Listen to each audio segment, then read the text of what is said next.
Hi, and welcome to the third episode of the No One Likes Us Talking monthly podcast. Joining us again, we have Morgan and Phil Coleman. Tonight, we'll be discussing, are the players good enough that got you promoted? And then in the second part of the show, we'll be looking at our top three Millwall strikers.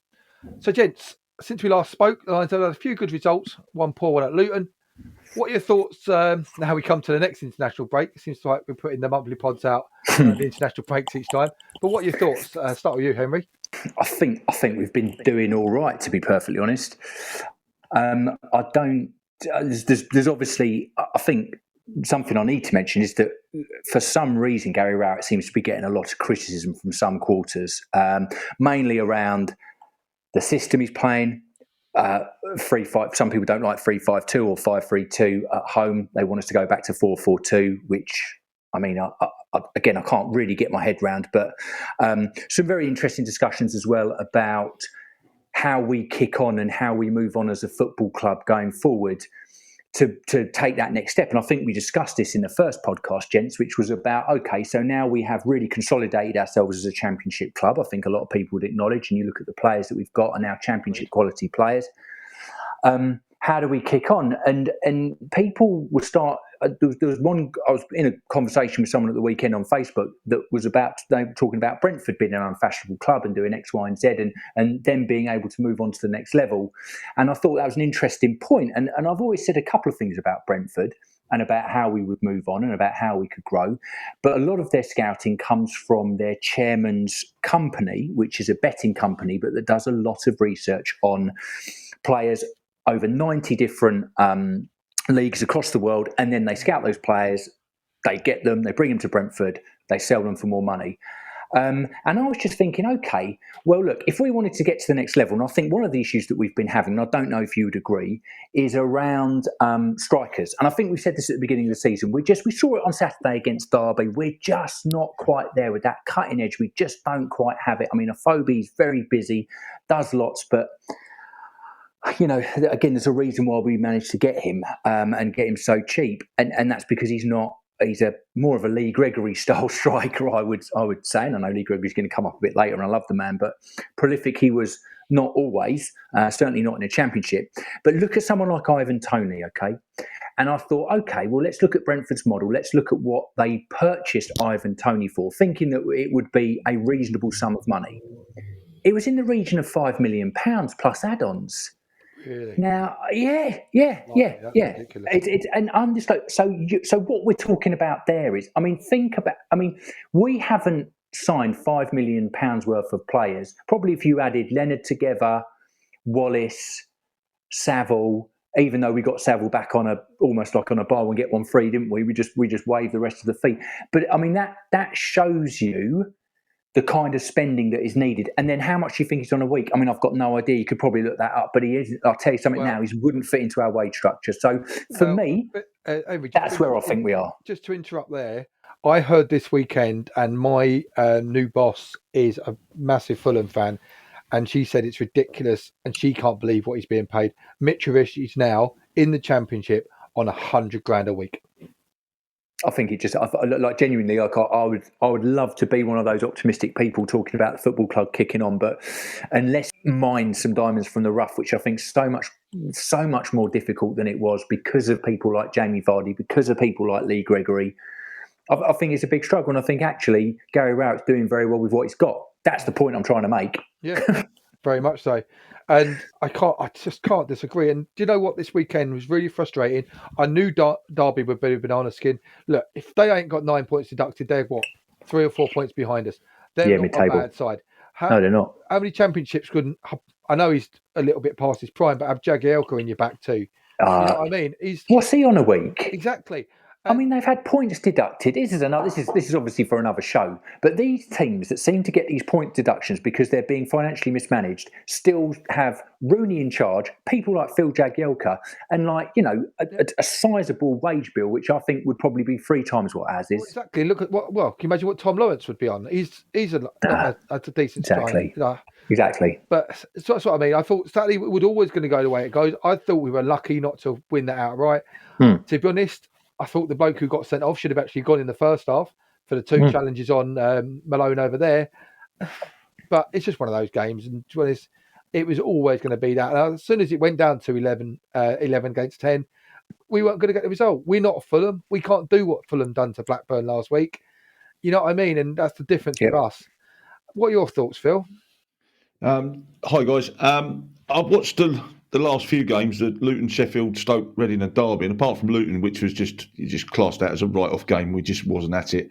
I think all the other games we've shown that we're a really solid side. We're difficult to beat, well organised, and something that struck me after Saturday's game, Gary Rowett, believe it or not, and some fans are booing at half time again. We won 1 and we're booing. I just don't understand the mentality of the fans, but that's up to them. I'm beginning to see that Gary Rowett is actually quite tactically astute. The second half, he's just pushed on every player about 10, 20 yards. And for the whole of it, that's probably one of the most entertaining halves of football I've seen in a long time down there. Yeah, and end to end. In all the games recently, we've created good chances.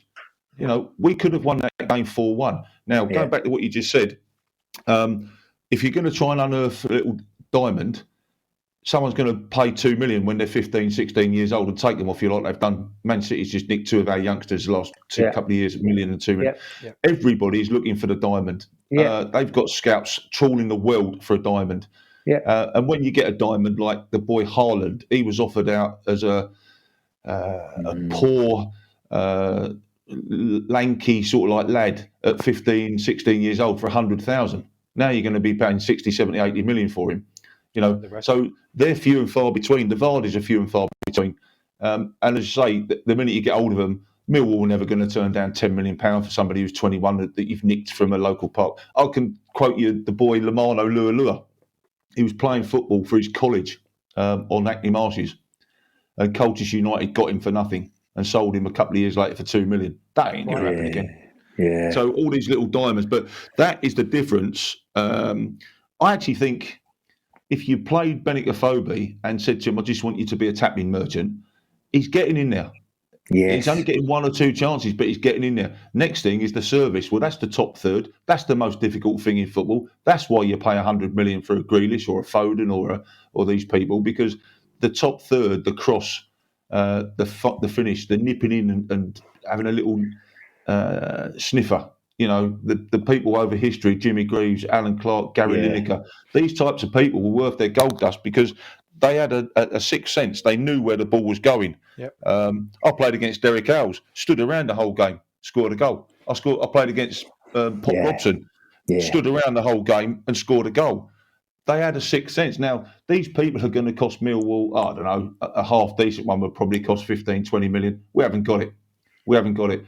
So if you're Gary Rowett and you're saying we haven't got it and we've got 13,000 crowds and we're not selling enough shirts and we're not selling enough pies and beer and we're not getting a billionaire takeover from Saudi Arabia, you start at the back with your goalkeeper. You start at the back making sure the back four do not concede. And if you get one chance, you win 1-0. And I think that's a Brian Clough mentality. You have a solid spine running through the team, and we have got a solid spine, but it's the top end. If you're only scoring 1 goal, we've got to win 1-0. Or if you're scoring 2 chances, we win 2-1 against Stoke. So I think he's tactically quite astute. He has changed it at half-time. He's dragged people on. He's changed the formation. People are hankering after 4-4-2. Well, that's 1970. Most teams in the Premier League, they're all playing 3-5-2. It drops to a 5. They're keeping it tight. They've got people screening in the midfield. Most people are only playing 1 up front. I looked at Saturday's team. We've got 3, 4, 5 people that could score goals on that pitch.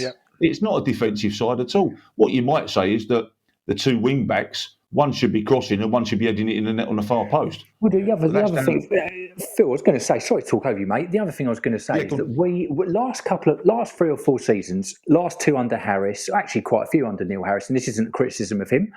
And the first couple of seasons under Gary Rowett, if you look at the possession statistics, we were a team that hit teams on the break, and that's how we got our wins, like snatch and grabs here and there. And what I think Gary Rowett's trying to do is he's trying to build up more pressure with possession. He wants to get our possession better, and we are getting more possession. But what he's trying to do, like he said, he's got a 3-year vision. Okay, now COVID's come in and kicked that a bit further down the line, I think we've got players that can do that. I think George Saville's having to adapt to this new position. I know a lot of people have been saying he's not been quite the player he was the last time he was here. I think he's also been carrying an injury. I'd say the same about Cooper. A lot of people have been saying he's nowhere near a shadow of his former self. They've been blaming the formation as opposed to potentially the back injury that he's had and the fact that, he played consecutively 119 games. I'm sorry, that's going to take its toll both mentally and physically on an individual, right? Yeah. So, I think those are the 2 points that I'd follow up there. The other point that I like that you made was about Benicophobe. And I noticed that for the goal, did you see how, he came short to Jed Wallace to try and get it? He keeps getting drawn back into midfield to try and get the ball, when actually what we probably need him to do is to push on. Yeah. I would also say that we fans don't give the opposition enough credit. This is professional football. And as much as some don't like it, and I don't really like it, it's about results. It's the toughest Tier 2 league in the world for me. No team are going to roll over and give Millwall 3 points or even a point. And I can just imagine some of the managers in the changing rooms before the game at the Den saying, get into these for 10 or 15 minutes and you'll shut the crowd up. And I think that some teams have done that. And then that starts to create a little bit of doubt in our players and it forces us back a little bit. And I think Gary Rowett at half-time must have said, I want you to push further up the pitch. I want you to pin him in. I want you to call it a high press or whatever the language is these days that they use. And I think for that period of time, for most of the second half, we were really having a go. So it's all down to a bit of confidence, but it's a tough league. And when you asked the question before the show started, I'd looked at it and thought, would I have accepted 25 points out of the first 16, 17 games of the season? Yeah. Probably yes. It's a good return. It's a good return. We've only lost 4 games, and a couple of them have been really quite poor in terms of, I'm thinking back to Fulham and Luton.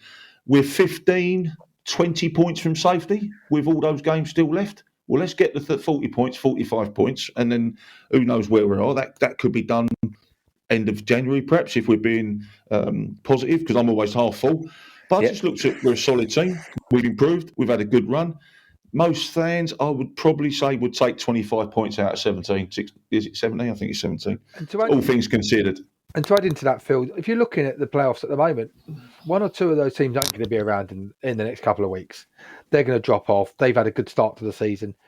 Yeah. And it's the opportunity that we've got to look. We were not going to take Fulham or Bournemouth out of it. West Brom, they're not the team I thought they were going to be this season. I'm being really honest. They're there for the taking this season. And to be honest, I think we'll be playing them again next season. It's Fulham and Bournemouth that are gone. But I actually think, and I do put the cat amongst the pigeon, I'll state this here now, we'll probably beat Bournemouth at home in a couple of weeks' time, because that's the way we play and we can get amongst them. But I just want to make, and I just think he's already my player of the season, and he's missed a couple of games of it already. Scott Malone. Sorry, but Scott Malone. Yeah. If people, we got to hold on to him. Have we got him on a long-term contract now? I don't know, but I got a feeling some people will be knocking on the door, and I'm thinking, and I think even Gary Rowett said it, maybe lower-end Premier League teams again, because he brings, when he comes on that pitch for me, that's my bit of excitement. Jed used to do that, not really anymore. He's that utility man that links everything. He's that Roy Ray. If he could shoot. Yeah. If he could shoot from 25 yards, he'd be world class. Yeah. Because he's had some. He's fired a few over the bar walking onto him because he's getting forward, And exactly. I've just realised, as you said that, I think as well there's some bonuses this season. There are some real bonuses. We're sitting where we are, but you look at Malone. I'd also add Danny Mack has come in, and we've seen his potential. I thought Mitchell on Saturday was superb, and Ballard as well. So there's been some nice little signings. There's been some breeding of some youngsters. Some fans want more; they want more youngsters in the side and everything else. But that's another story. But I just think there's a foundation being set. But when you're looking at the crowd, the sales, the income in this league, the money's at the top of the league. Fulham have got £40 million. That's why they can pay Mitrovic £100,000 a week. West Brom have got the money, and I'll tell you what they'll do if they're sitting anywhere near the top 2 or 3. In the transfer window, those clubs will go out and spend. They will spend 10 million on something that they need. We might go out and get another loanee. We might go and get somebody for who knows, 500,000. But we haven't got the money to buy the league. These teams, the money is at the top of the league. You will get one strange one, like Barnsley last year. Yep. But by and large, the money will be at the top of the league, or something will happen. Listen, Middlesbrough, wrong time to play in Millwall. Wrong time to play him. Yeah. New manager. Yeah. Again. But Middlesbrough could quite easily now go on a run of 5 games and end up in the top 3. Especially It's that tight. Wilder. He's a very, very good manager. So it's an interesting league, but as I say, it's results, it's money, and I think we're punching above our weight. And listen, as an ex-pro, you want to win every game, you want to win the league. And I bet all those players in Gary Rowett are thinking like that, but you just have to take the realistic tablet and say, we're okay. Agreed. Right, before we take a break, gents, Christmas is coming, and we have a copy of the Millwall legend Brian King's most popular book, The Lion King, to give away, which is currently in the top 100 sporting books. And Brian will be back at the Den on the 4th of December for the Birmingham game to sign more books. Here is the question. What team did Brian join on leaving Millwall? What team did Brian leave on leaving Millwall? Send your answers by email to noonelikesUstalking@gmail.com. That's noonelikesUstalking, no G, @gmail.com. The closing date for entries for the competition is the 30th of November. Good luck out there. So, we'll take a break there, gents, and when we come back, we'll be discussing, are the players that got you promoted good enough?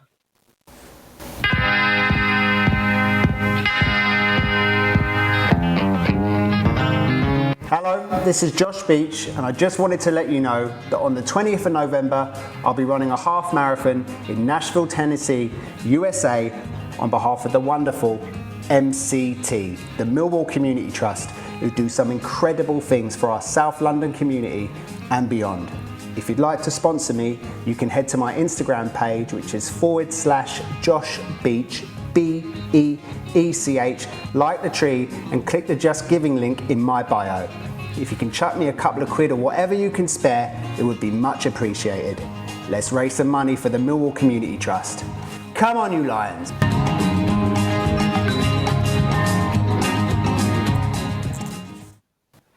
Good luck, Josh, and hope it all goes well for you. Right, welcome back, gents. I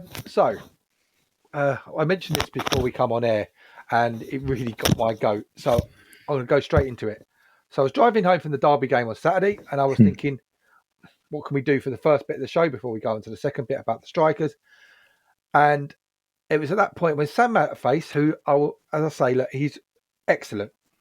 One of the best commentators on the BBC, love him to bits. Admittedly, he talks about his dinner and other things too much. And he come out of a stat that about 5 of the Newcastle team in the starting lineup against Brighton on Saturday afternoon were part of the team that got them promoted a few years ago.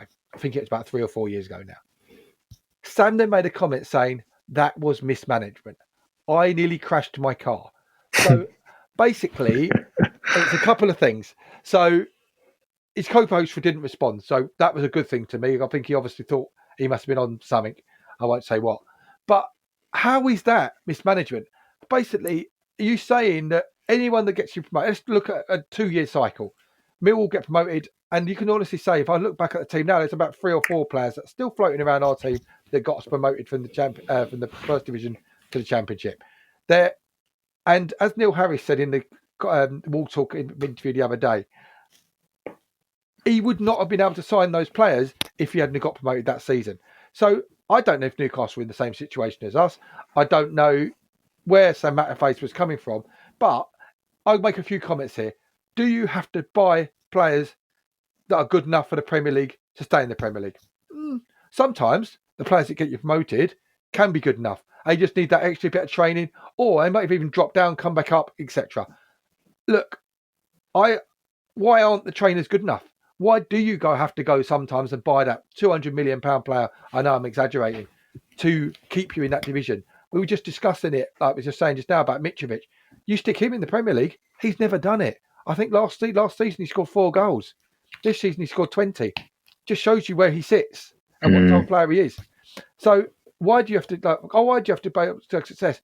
And basically, Sam, are you saying, are the trainers that you pay on a Saturday every day to train those players not good enough to make them players better.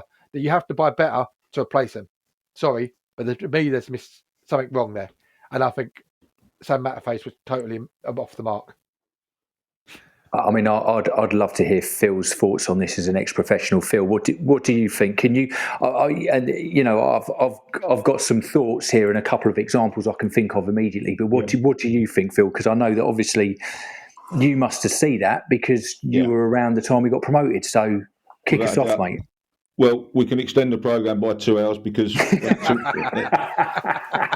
I'll start by saying I think it's insulting to those players, those 5 players that got Newcastle promoted and have kept them in the league for the last 4 years. Right, so that's an insult. They can clearly step up because they've proven that they can make the jump and play at that standard. You can be good enough, but you have to adapt. You have to grow. I'm not going to talk about coaching because it literally is a couple of hours. It's a bee in my bonnet. But what you do is you have to adapt and move up to the standard. And the standard every league you go up, and I've had it. I've fluctuated up and down the leagues over my career. The key areas are the next league up is quicker, faster. Your first touch and your passing has to be more spot on and precise. You have to be, the physicality sometimes steps up. There's some real monsters in the leagues, but when you go up, they're big, they're quick, and the awareness, your awareness, it's heightened in the next league up. Your movement off the ball if you're a striker, your movement as a defender. But the biggest one for me is the knowledge and understanding and your decision making. The top 3 inches of your body is probably Premier League. The top thinkers, the decision makers are in the top divisions. So if you have the ability, that's one thing. If you've got the brain, you're probably okay to move up another league. So there's certain standards every time you go up. I'm going to give you two little pieces here. John Doherty was very loyal. He took 24. I left. I went to Finland, and he took all of those boys into the Division 1 as it was then. They had the ability, the capability, the coaching, Frank McClintock, the defensive nous, everything was given to them, free kicks, set pieces, and held our own in the top flight for one season. What Doc should have done and what the club should have done was then said, right, we now have to improve to stay in the league. Because I'll give you the comparison is with Alex Ferguson. Alex Ferguson won a league and he bombed David Beckham out and brought somebody better in. Alex Ferguson won a league and he got rid of Van Nistelrooy and he got somebody better in. Alex Ferguson won the league and he got rid of Jaap Stam and he got someone in better. So you're constantly looking to improve what you got, because if you don't, everybody else is going to catch you up and overtake you. But to talk about one particular player that epitomises how it can be done is one Mr. Teddy Sheringham. Because I played with Ted at Aldershot in Division 4. And I'll be honest with you, Ted didn't look very good at all. He got smashed. He was 6 foot, Ted. He got smashed around by lumps like me. Gage was 6'6" at Northampton, had him in his pocket. He was just smashing the hell out of him. Ted comes back to Millwall, and Roger Cross was the coach. And I know Roger worked with Ted after training every day. I know Ted realised what he had and what he didn't have. Ted wasn't the quickest player. Roger gave him plenty of one-to-one coaching in the afternoons. And I'm pretty certain that Ted went from Division 4 with Aldershot, Division 3, and I played in Division 2 with him, and then Ted made it in Division 1, and then he goes into some big clubs, and he plays for England. How the hell did Teddy Sheringham go from Division 4 to playing for England in the 1996 Euros? He had a brain. He could adapt. Yeah. Ted was never going to fight a lump like me. He was never going to fight Alan Walker. But what Ted did, he dropped in the pocket, he chested it and laid it off. He spun to the back post. He dived across the near post. Ted found space in a phone box. He created himself. He realised what his strengths were. So it can be done, but you have to have a bit of intelligence. So that's at this point then, Phil, where you're on that point. Yeah. So following on from my little rant at the beginning there, so are you saying that the trainers aren't giving these players, I know obviously those 5 players are an exception, but are you saying that the trainers these days are just there to just train, not to improve players, not to take a bit of time in these players?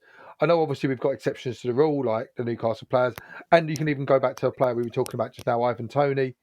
being someone that has stepped through the leagues. He won't play. He might play for England. He might not play for. I don't think he can. Or don't know. But could he be the exception to the rule because he's been trained and been managed correctly? And is Sam Mattisway saying you don't do that anymore? You just have to go and buy someone that's at that level. Well, again, you're just chucking money at players, and I coach all day long. I teach PE. I'm coaching a rugby league team at the moment, and we're off up north tomorrow to play a rugby league game. And I'm a firm believer that I have to work on an individual's weaknesses. I have to coach the weaknesses. Why am I going to coach his heading if he's a great header of a ball? I've got to coach his left foot because he can't kick with his left foot. So if you're taking 5 players into the Premier League and you see that they have A, potential, and B, that they want it badly enough and they're prepared to come. So there we're talking about individual coaching. Individual coaching. My bee in my bonnet is I see under-8s, an under-8 at Manchester United at Man City is thrown out at 18. That club's had 10 years with that kid. Why are they not all signing pro? Why are they not all fantastic players? Yep. That's another book. That's another story because you've got the mental side of it, the physical side of it, the emotional side of it. There's everything. But if you're going to take 5 players into the Premier League, some coach has got to give up their afternoon and work one-to-one on their weaknesses to see if they can bridge the gap between the Championship and the Premier League. If they can, they stay. If they can't, they're out. But someone has got to take the responsibility. I've seen it with a friend of mine, Steve Foley at Colchester United. He went to Norwich, and I went to Norwich's training ground, and I saw him working with Ruel Fox at Norwich. I remember him. For about an hour on crossing the ball. He would run an apprentice, drop it to the dead ball line, and stand it up to the far post. Repeat. He would then drop his shoulder, and instead of getting to the dead ball line, fire it in between the goalkeeper and the 6-yarder. And then I looked at Ruel Fox. He was doing that naturally in games. But I saw Steve Foley working with him one-to-one, one coach, 2 o'clock, one player, repeating 2 skills, crossing from the dead ball line, whipping it in from further out. I don't know whether that coaching exists today. I don't know whether it's in the pro game. It's certainly not in non-league. It's in my world because I'm regularly I call it a microscope. I just watch a player, right, he can't catch a rugby ball, we're working on catching. Right, he can't jump in a line out, we've got to work on his jumping. Right, he can't head a ball in football, we're going to work on his heading. Because if you give them the structure and if you give them the confidence and you improve those skills, I'm sure you could turn half the players into better players. Exactly. So it's down to coaching. It's also down to the mindset of the individual. Yeah. And at the end of the day, some just travel the road and they listen. I went so far. My ability, my pace, my heading, whatever got me so far. My tackling got me so far. There's a weakness and there's a buffer to everybody. But some, I think, they really do need the opportunity. They need that one-to-one coaching. They need to fit into a good, solid structure. I look at the back 4 of the team that got promoted for Millwall, and you can look at Keith Stevens. Would he play today? I look at my brother at left back. Would they play today? Funny enough, Phil, I was about to ask you that question. Do you feel, in today's world, you would have made and got to the level you played at? If you said to me you are a defensive centre-back with pace where you stay on your feet, jockey, and don't let anyone run past you, don't let them nip across, I could probably do. But if you're asking me to make 3,000 passes in a game and drop them on a sixpence 60 yards away on a touchline, they'd be in the bloody terraces, or the managers would be catching my crosses, So the game's moved on, but I'm a firm believer in if you've got an half-decent lad, if you've got a half-decent player, maximise his potential, take him right to the buffers, and then it's a good boy. But does that happen? I'm not so sure it does because, as I say, all these 18-year-olds are released. What is it, 1 in 1,000 signed pro? And they've had them for 10 years. 10 years of coaching, 3 nights a week, playing at weekends. Where are these lads going? What's happened to them on that 10-year journey? And then we've got Danny McNamara, we've got Billy Mitchell. These guys, take them training every afternoon and work on their weaknesses if they've got a weakness. Bring it out of them, make them better players. So coaching is a big one for me. But Ted's a great example. John Dock keeping loyalty to these boys that brought you up, but could he have brought in better players? Could he have found better players? Again, your hands are behind your back with a money situation at the time. I'm not sure whether we were getting, Alan Thorne had come in by then, I guess, and that sort of stuff. and the money was probably better than in my first part of my career. But yeah, there are examples like Ted, but Alex Ferguson was the other one. As soon as they sort of like hit the buffers, they were out, and we got better in, but they had the money to do it. So it's a tough one, but I think if these players are good enough and they can adapt and grow and bring up to the standard, then yeah, give them a chance. Give them a chance for sure. Cool. Now, Henry, what are your thoughts after hearing what Phil had to say? So I think I'm broadly in line with both of what you said. I think the one test case for me of a team that seems to get promoted year on every other year from the Championship is Norwich.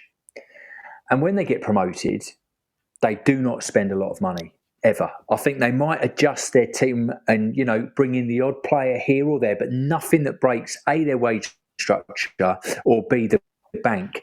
And every season they do that, they seem to struggle. And Timur Pukki's another really good example of someone who's like your Fulham mush, right? They don't seem to be able to carry whatever it is. I mean, obviously, you've got to, I imagine, if you're a promoted side and you're going to keep the nucleus of your Championship team, I mean, you simply can't really compete with the pedigree of some of these sides now, like Manchester City and Liverpool, who seem to be just playing Galactico style, New York Harlem Globetrotters style football, which, they are going to expose you eventually. And I think what was a really good example of what Millwall might expect if they got to the Premier League is when we played Leicester in the Cup game 6 weeks ago or so. And what you saw that evening was we played well. We had a couple of opportunities. Leicester kind of sat back, stroked the ball around. We were always in the game, but when it came to those clinical chances, you've got two players there that have played Champions League football, and they've beat us 2-0 at the Den. And all right, we had a sort of skeleton side on that evening, but with injuries, that's the kind of team that we could ideally be up there with. And when you see performances like that, you realise how difficult it is for some of these players to adapt. My second point would be looking at player like, and I've already mentioned this evening, and Lee Gregory, I'm sure, if this ever gets back to you, I'm so sorry for giving you a lambasting, but look at somebody like Lee Gregory, who would easily get you 20 goals or so in League One, step up to the Championship. It's just so good at holding the ball up, so good as a player to sort of play off like as a number 10 type role, but he's half a yard slower than some of the other defenders. He's that little bit not quite as, in the right positions. And, the Championship's just that bit faster and sharper, and players are just breaking away that bit quicker. So he gets drawn further up the pitch and he hasn't got the pace to get back down. And I think there has to be an element of adaptation. If you look at the team that we've now got, I mean, we've got a few of those players, obviously, that we went up with. But someone like Ben Thompson, who's, I think, his development stalled slightly under Neil Harris, I would venture. Now he's really a bit part player and someone who's looking more like a League One player. If we look at most of Portsmouth's side now, they've got half the team that we got promoted with down there as well. So I think there have to be adaptations. What I would say, I completely agree with you on, Gary, is the fact that you can't just simply say that it's non-progressive to have 5 of the players that got you up there, because if you brought in the other 6 players are players that you've brought in. You've still got a nucleus of a side there that understands what the ethos was the season before. And I think ethos is a big thing. Yep. The ethos around a football club and a team and what your manager's trying to do and progress, and the players have to buy into that. And if you just clear everyone out and bring in a whole new side that's got to then gel, you're trying to gel in the Premier League, you've got very real issues. I think you're going to get found out, and you'll have a massive deficit before you can even go up there. So it's a really interesting point, but I think that there has to be some new blood to come in, and even if it's just to try and keep competition in the side. And I'll refer this back to Marlon Romeo and Danny Mack. Now, for me, taking everything else out of that's not football related out of the picture, Marlon Romeo's a good footballer. He's athletic, he's strong, he can run with the ball, he can cross, he can do those things. he would have pushed Danny Mack and made him a better player if he was behind him, in my opinion. Yep. So you've got to have that competition for places, and that starts with maybe bringing in a couple of new players here and there that are challenging some of those individuals so that they don't get complacent. Because I think part of the issue with Marlon's form tailing off, despite everything else, was to do with the fact that when he didn't have Danny Mack, there was no one there really challenging him. So I think that's also the other point that I'd make, is that sometimes you potentially need some of that new blood to challenge them. Phil, I don't know what if any of that sort of makes sense from your perspective, but I think that kind of builds on what you were saying. I'll keep going back to 1988, but there was 24 of us pros, and you could have a choice at centre back, and you could take your pick: Alan McCleary, Alan Walker, Steve Wood, David Thompson, Phil Coleman. Take your pick, 5 centre backs. Yeah. Some managers would say, I'll play Alan McCleary and Phil because we need a bit of pace at the back. Others would play, I'll play Alan Walker and Dave Thompson because I need some brute force and I want a bit more tackling, a bit more aerial threat.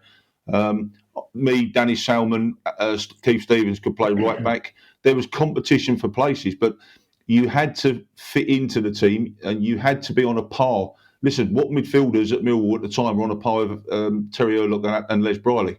No. You know, to get that shirt, you had to be as good as them. Now, in the following season, you go into the Premier League. I'll change it. If Millwall got promoted this season, and I'm going to take my rose-tinted glasses off, and I'm going to be perfectly brutal, right? We've got to find a better goalkeeper than Bart. We've got to find a better centre-back than than Hutchinson. We've got to find a better player than Jed Wallace, because that's the only way you're going to stay in the Premier League. Norwich, they're not finding better players. No. And so when Pookie gets found out, when some of their players get overrun, you've got to find better players. Now, if those players, like in '89, held their own and were doing top half of the table in the top flight, you're happy. But the intensity and the demands of a division above for players that are sprinting every game to maintain a point or a win, they can't maintain it. Yeah. It just burns them out.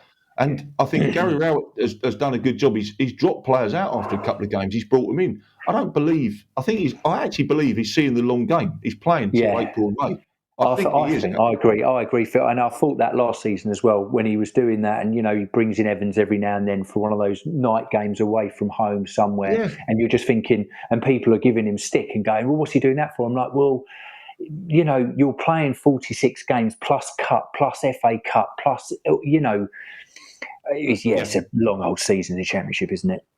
You want competition for places, you want youngsters coming through, but there's a standard, and the standard has been set. I mentioned Les Briley and Terry Urlock. That's the standard in midfield at that time. They got away with it in the first season. Lots of injuries. The second season in the top flight, was that the intensity? Was that burnout? Was that all the little niggles came down to bear on you? So you've got to bring in people of the same quality. They're out there. You can bring them through. But there's certain type of people, certain type of characters that you've got to look out for, as well as the ability. So if they're good enough, keep them in the side. Can they be coached? Yes. Competition for places, but the intensity and the demands sometimes burn these players out. They're just not up to it for a long period of time. Really interesting, guys. And it's like Phil said, we could have spoke about that for ages. But we've got to move on to the next section. We will take a break there and listen to Harvey Brown, the Lyons Food Hub, and Debbie. First of all, let's hear from Harvey Brown. Have you heard of the Lyons Food Hub? It is now located in the Millwall Community Trust car park. That's beside Millwall's Den in Ballina Road. That Millwall Lioness, Kelly Webster, is involved. Don't forget to help the Lyons Food Hub if you can. Thank you. As Harvey said, they need support, and you can help if you can by making a one-off or a regular monetary donation online at Banquet, that is BANKUET,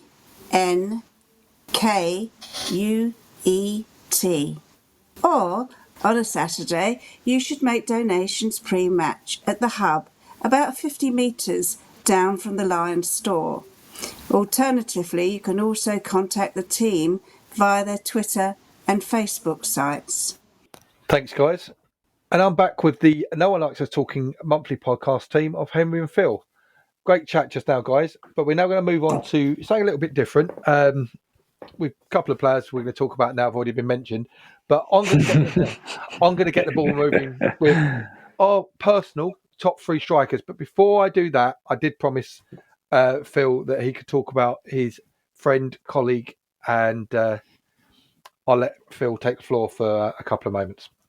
Yeah, thanks, guys, for the opportunity to talk about a great player, great friend, John Lyons. In 2 days' time, it's going to be 39 years on the 11th of November since John took his own life. A harrowing day for me because me and a few of the other players were out with him on the Wednesday night, and we played on the Tuesday. And he'd pulled his usual stunts, and he'd run the centre backs ragged, and he'd had chances. Had a great game. We've gone out for a few beers, and we've dropped him home in a taxi at 1 o'clock in the morning. And I've gone home to bed with another player in the digs that we had, and we've turned up the next morning at training at 10 o'clock, and all the lads in the changing rooms at Colchester United were white-faced. What's going on here? You two don't know. Know what? Well, John took his own life last night. He hung himself. That was 10 o'clock on Thursday, the 11th of November, 1982. I was in the away changing room at Colchester United, ready for training. To this day, a total and utter waste. John, not only was he a great player, he played for Wrexham. He played for Wales under-21s. He's got his cap. He comes from Buckley, a little village just out north of Wrexham. And he comes to Millwall, and he sets the place alight. Fit as a fiddle, run anything quick, could strike a ball. I played in a cup tie, and you will remember it, guys. Millwall 5, Shrewsbury 1 in the FA Cup. John got a hat-trick, and it was one of the best hat-tricks you'll ever see.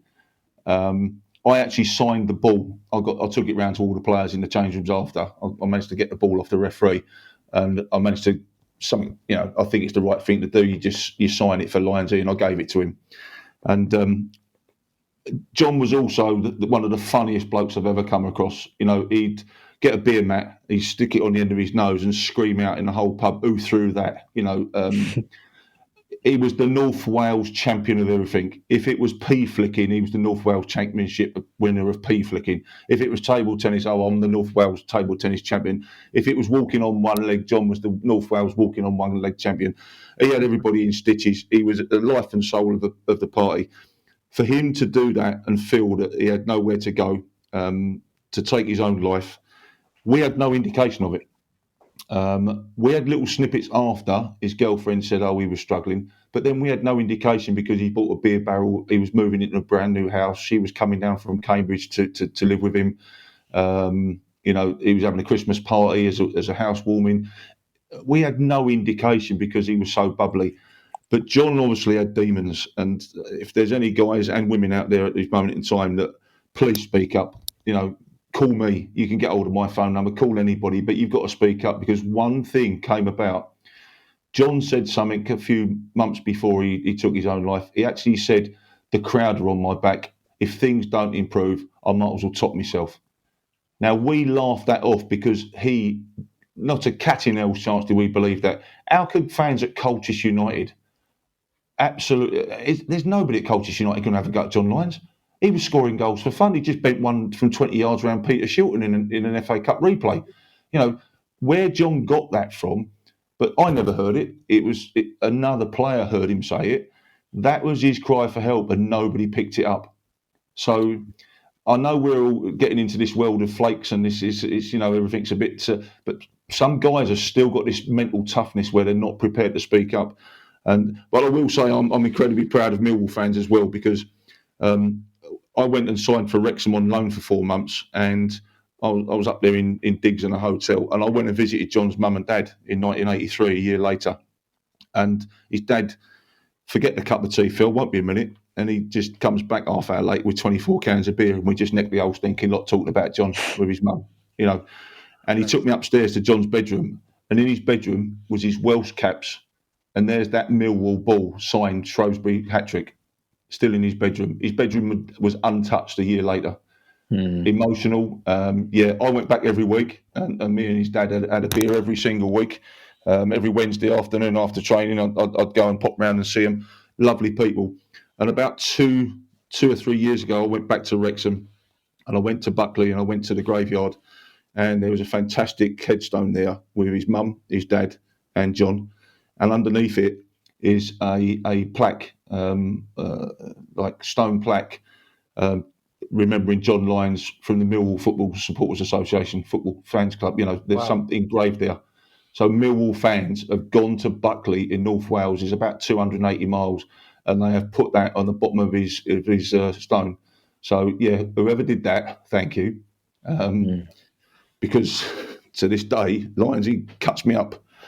It also makes me angry because he didn't tell us. He didn't tell his friends, and the FA never called the game off on the Saturday either. So we've lost a player on the Thursday, and they forced us to drive to Tranmere on the Saturday.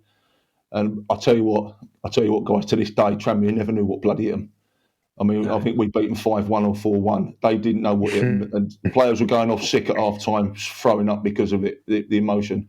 But to this day, it wrangles with me. So if John Lyons felt there was nowhere to go, I'm sure there are other fans out there. There might be people listening to this. Please speak up, because I lost a great mate, and I lost 39 years of fun when we lost John Lyons. What a great player and what a great bloke. So thanks for giving me that opportunity, and please, guys, speak up, because someone's out there to help, and I rest assured I'd help Lyonsy for sure. But thanks, guys, for the opportunity. Just talking about strikers, I just thought no problem. I'd mention that one. Thanks a lot. Cheers, Phil. We'll give you a few moments there, and I'll go on and talk about mine. But guys, look, if you are out there listening to this, talk to people. As you just heard from Phil there, all it takes is sometimes that conversation to maybe spark that little bit of something in your head to turn it around, and all it does is just stand up and talk. Whew. Okay, so I'm going to go on and talk about my three. We've had a little bit of discussion before. We're not all going to talk about the same players. Funny enough, we've only had one or two that crossed, so it wasn't too bad. I'm going to start off with my three, and they are Malcolm Allen, Richard Savlia, and Steve Morrison. Look, I've been supporting Millwall since I'm 4. I'm 45 now, and they were the three standouts. And one of them didn't hardly even play for us for as long as he should have. I'll start with Malcolm Allen. Two things about Malcolm Allen. He was in that team that was rebuilding after getting relegated from the First Division, and in the old First Division before we got moved to the new ground. What a player! What a player! Will always stand out. I know we've got the Teddies, I know we've got the Cascarinos, I know we've got the Neil Harrises, but he was one of those players, like Lee Gregg, who worked his socks off in that forward line for me. And I think he scored a hat-trick once ago. Was it a hat-trick against Sheffield Wednesday or something like that? Or was it against, maybe even Brentford?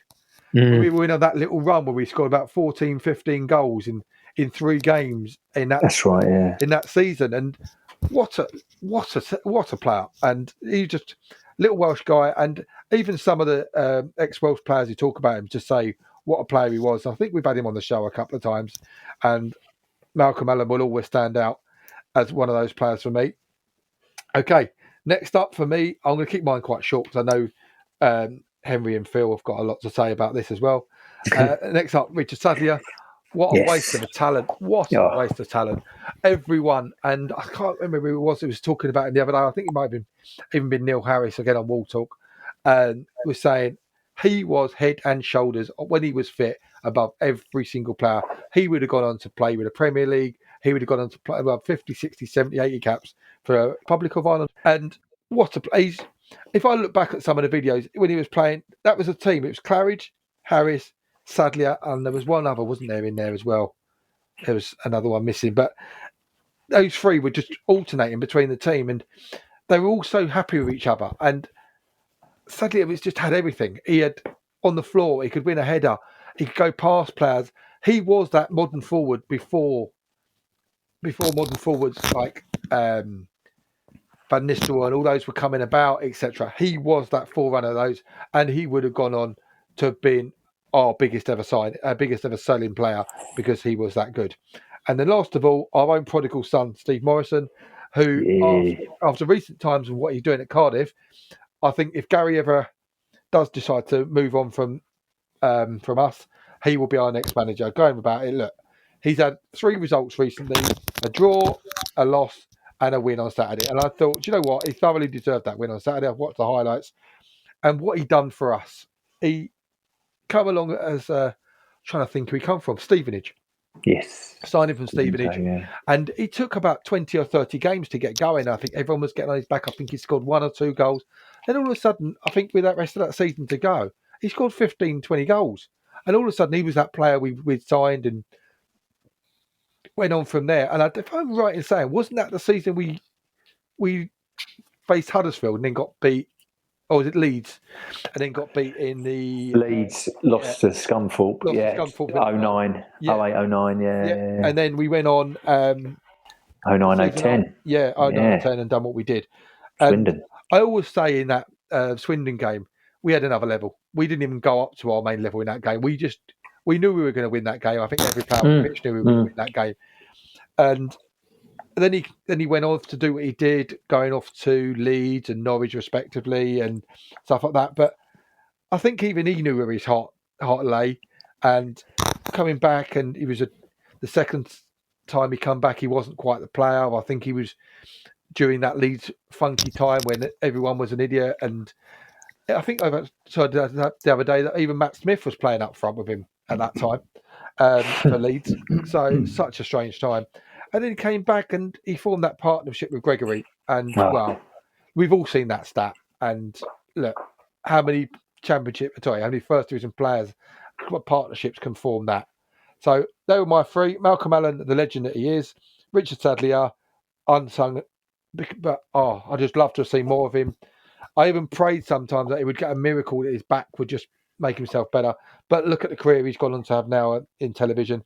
And Steve Morrison, the man himself, the future Millwall manager. Henry, I'll pass over to you for your interesting 3 as well. It's difficult to follow that up with when you sort of like. I'll tell you what, Richard Sadlier scored a goal up at Preston. I don't know how many Millwall fans are up there this day where he's run from the halfway line, beat about 4 people and smashed it in from 25 yards. I don't think I've ever. I think that's probably the best Millwall goal I've ever seen live. That was phenomenal. So my 3, and I'll do this in chronological order. Sort of chronological order. I'm going to start with the last player to score more than 15 league goals for us back in the 2001-2002 season when we lost in that infamous game against Birmingham City. And I'm going to go with Steve Claridge. Really short spell at the club, but my oh my, I felt like he was a Millwall player. You know, he's got his socks rolled down. And if nothing else, we had that wonderful sunny afternoon, 6,500 Millwall fans at Selhurst Park, maybe 4 or 5 games into the season, had a bit of an iffy start. I think we smashed Norwich and and then we'd lost at Birmingham and we'd had a bit of a dodgy, but we went there and with 92 minutes gone, Palace are pressing for the equaliser at the Holmesdale end, and somehow the ball breaks. He runs the length of the pitch with the ball bouncing around, and the keeper comes out to try and tackle him. Somehow he nips it past the keeper, and the ball's just rolling from about 30 yards out into the empty net, with him running up the sideline with his hand cupped to his ear. And in that moment, which is one of my all-time favourite Millwall games, forget all the promotion stuff and all that nonsense, that game against Palace will live with me forever. Yep. And that was just phenomenal. And I think that there's that famous picture of him, Sadlier, and I don't know, Cahill, with all 3 of them with their arms up, like in a sort of like Bohemian Rhapsody kind of triangle, if you know what I mean. He was pivotal to us scoring goals that season. What a phenomenal player. He was only with us a short time, but I thought Steve Claridge. So Steve Claridge is there for me. The next one, of course, is our all-time goal scorer, Super Neil Harris. He scored everywhere from Macclesfield to Ellen Road.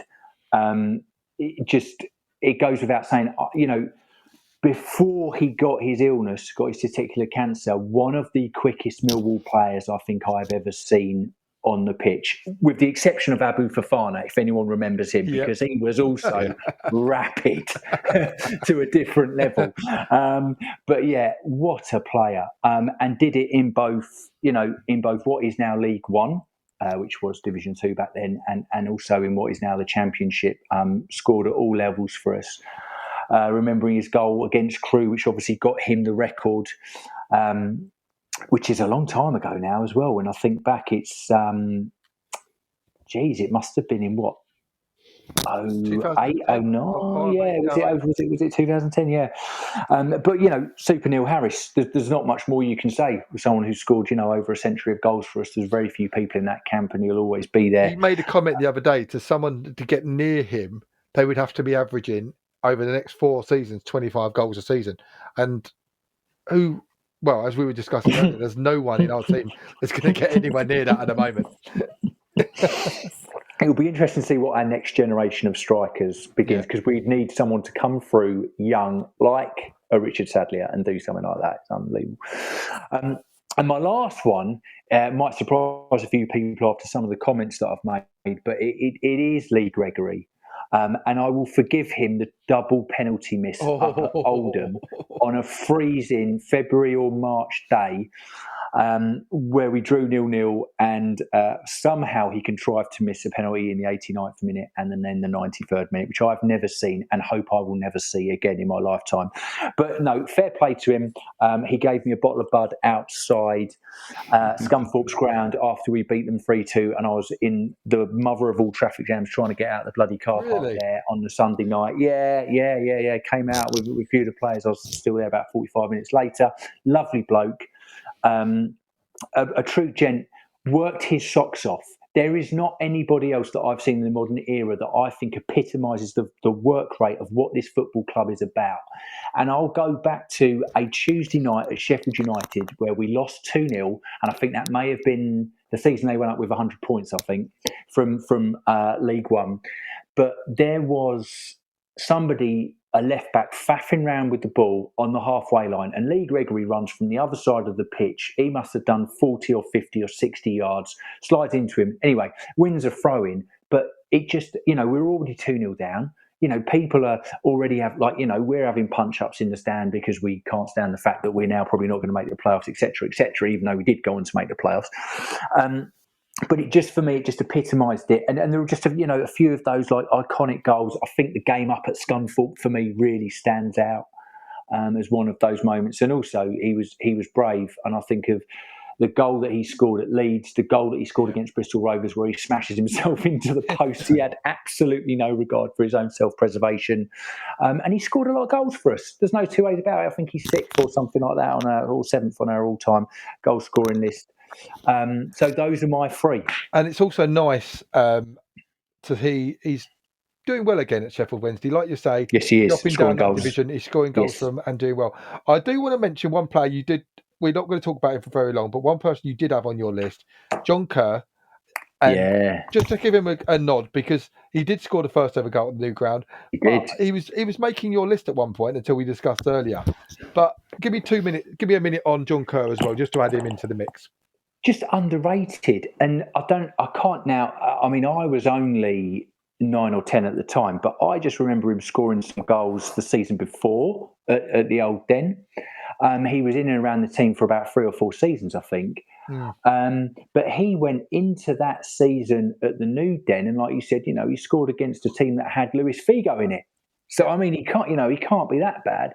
But we had that little clux of American players, didn't we? Like Richard Huxford as well was kind of around. Obviously, Casey Keller. I don't know if they were sort of all getting together with an American unification kind of team. But and I thought actually he was a decent little striker. I thought his positioning was very good. He was a short guy, but he had that he knew where the goal back of the net was, and he was a goal poacher type play, and I think that maybe if we'd given him a longer run, he would have almost certainly made the list. But yeah, a bit of a cult, bit of a cult player, John Kerr. Just while I'm thinking about, you said Richard Huxford, but it reminded me of someone else, Darren Huckabee. Yes, Darren Huckabee. Wow, one season wonder. What did he score? 24 goals in one season and then disappeared. I just mean, I think, didn't he was on loan with us, wasn't he? And he got Was he about on loan 4 off? or 5 goals, yeah. And then he went to Coventry from, I don't know, I'm pulling that out of... But he had a and really then good season, didn't he? Then he did. tailed off. Then he signed for, I think he did sign for Coventry. He'd have a few good seasons for them. Then disappeared, didn't he? Did. A bit like John Kerr. Yeah. Right, let's hand over to the big man himself, who has got 3 legends of players. One who's still going strong. Phil, over to you. Yeah, thanks very much. When the discussion topics came through, I thought eras, types of strikers, partnerships. Who would I hate to play against? I'm going to try and avoid my mates, and then I won't talk too much about these guys. I'll use my little bit of time to just rattle up the first ones I ever saw. Alf Wood, memorable. This absolutely fearless centre forward. Trevor Lee, athletic, high jumping, although he was more to the right wing. In my first in the youth team with me, Alan McKenna, Chrissy Dibble, and God bless him, Dean Horrocks, talented young strikers who I played behind. In my first as a pro, I played behind John Mitchell, Dave Memmott. If there was a better 16, 18, 20-year-old than Dave Memmott about, then I never saw a better striker than him. He could do everything, 2-footed, was quick and strong, could hold the ball up. He was a real talent, was Dave. Chris Guthrie came in, gave us a 6'6" up front. Listen, I even played my Football League debut against West Ham. The centre forward was Tony Tagg, so I'm going to give Taggy a mention. Later on, another great pairing, John Fashanu and Steve Lovell. You've mentioned Lee Gregory and Neil Harris. And then the best partnership I think I saw and had the privilege of training and playing with was Ted and Tony Cascarino. So my first one is Teddy. Phil, just before you carry on with Teddy, I just want to say, wasn't Steve Lovell a left back who went up front? Steve was a fullback or a defender, and George Graham stuck him up front in 84-5, was it? And Steve was quite quick, and he was athletic. He was a good player, and playing off for John Fashanu. I mean, I had a few reserve games with John when he first came from Lincoln, and I think I could have scored 20 goals off of John because he just killed defenders. He just smashed them all over the place. The elbow went in, and he was, they all backed off. I think Steve scored a lot of goals off of John, but it was a great partnership that I remember watching. So Ted is my first one. I just think as an all-rounder, he could drop into the pocket, he could chest it, he could trap it on his thigh, he could take it on his chest with both legs off the floor, he could head goals, he could shoot from all angles, he bent them in, he pulled off the back and nodded it in, he created chances for other people. Cass, even in training, when you were playing the first team versus the reserves, Cass was banging into you. He was quick, believe it or not. Tony Cascarino was quick. If you put him 30 yards, he would seriously give you a race. But he was so strong, Cass, and he held defenders off. He backed into people. But Ted was that elusive one that had a brain. So for me, probably the best all-round striker that I've seen, and he proved it going on later years, as I mentioned earlier in the podcast. So Ted's my first one. My second one is, I mentioned it earlier, who would I hate to play against? Well, I did play against him, and I came off with a load of bruises, but I gave him a few bruises, trust me. It's Kevin Bremner. Kevin Bremner was a pain in the bloody arse because he would not leave you alone. I was playing for Millwall when we beat Colchester United 3-1, and I'll tell you what it was. It was February 1981 because somebody who won't be mentioned sold me a couple of weeks later. And I was playing centre-back, and Kev gave me a rubbing. He hit me. He chased the ball to the full-back. We passed it back to the keeper. He threw it out to the left-back. Kev went right the way across me to the left-back. He chased it back to the right-back. He just never stopped haranguing anybody that had the ball. And then he backed into you. He ran the channels. And I later, 2 weeks later, I actually signed, and I played beside Kev. And he turned bad balls into good balls just through sheer willing enthusiasm and hard graft. But he scored 25 goals every year. And he scored for Millwall, he scored for Colchester, he scored for Reading, he scored for Brighton. So Kev would be right up there as one of these strikers that you'd have in your team because you'd get 20 goals. But he was a real teammate. And, you'd have him in your team all day long. My third one, I watched him play twice, I think, at the Den in around 2013. And he got 13 goals in 14 games on loan. And I know we offered him good money, but I think he took Leicester up on 3 times the amount. It's Chris Wood. And he's still going strong in the Premier League, and he's still scoring goals in the Premier League, and he's still doing what he was doing when I saw him 6 or 7 years ago. And he's a memorable striker. He just stood out as this target man. He was quite willing to run the channels. He was good in the air, get crosses in, and he scored his 13 goals in a team where, God, dear me, it was a pleasure to watch a Cascarino type striker. Probably doing Chris Wood a disservice there, and vice versa with Cass. But he was somebody that stood out. And then you see him playing for Burnley now, and you can see why he's had that longevity and he's still in the Premier League. So my 3: Ted, Kevin Bremner, and Chris Wood, but along with the others. And there's a bit of me says as well, as much as I spoke about John Lyons, I would love to have seen Dean Horrocks. He had the potential to be a good lad, and again, cruelly cut short his life. So, I've been privileged really to play and train beside some really good players, and some, even John Mitchell. I know he got a bit of stick from fans, but he looked after us kids. He was a good striker. He helped us out a lot, and he was always willing on the pitch. As I say, later on, Lee Gregory, Neil Harris, great partnership. But we've been blessed over the years since I first went to the Den and saw Alf Wood right the way through. We've had some good strikers, but they're hard to come by. But I'm looking at those 6, and there's 9 players that between the 3 of us we've mentioned, and you'd have some of them in your team, wouldn't you? Well, you pair them up. Jeez. Teddy Sheringham and Neil Harris would be a good one. Kevin Bremner and Steve Morrison. Cool. Yeah. There's some good players there. So that's my 3. Thanks, guys. I enjoyed that. Excellent. Yeah, some exceptional players there. There are. Right, guys. Another one we could have spoken for hours about, but we'll take a break there, and we now listen to Bethany Warren talk about Sands United. We know that some men can struggle to talk about how they're feeling after the death of a baby. We hope that by building trust and a common bond, by playing together as a team, many more will be able to break their silence about baby loss and help others to do the same. Sands United FC has already saved the lives of men left feeling like they had no one to turn to in their grief. Are you a father who has lost a child? Talk to Sands United. They will help. Contact them on sufclondon@gmail.com. That's sufclondon@gmail.com. They will help. Welcome back. People continue to lose their lives to this dreadful virus, or as a consequence of suffering with it. As deaths increase and infections continue, high numbers are being hospitalised too. Our thoughts go to their families, friends, and those that take care of them. Additionally, please respect their requirements of transport and our locations in reducing risk of infection to minimise the possibility of further lockdowns. Also be accepting of the preference of individuals in how they protect themselves. What about sponsoring a player?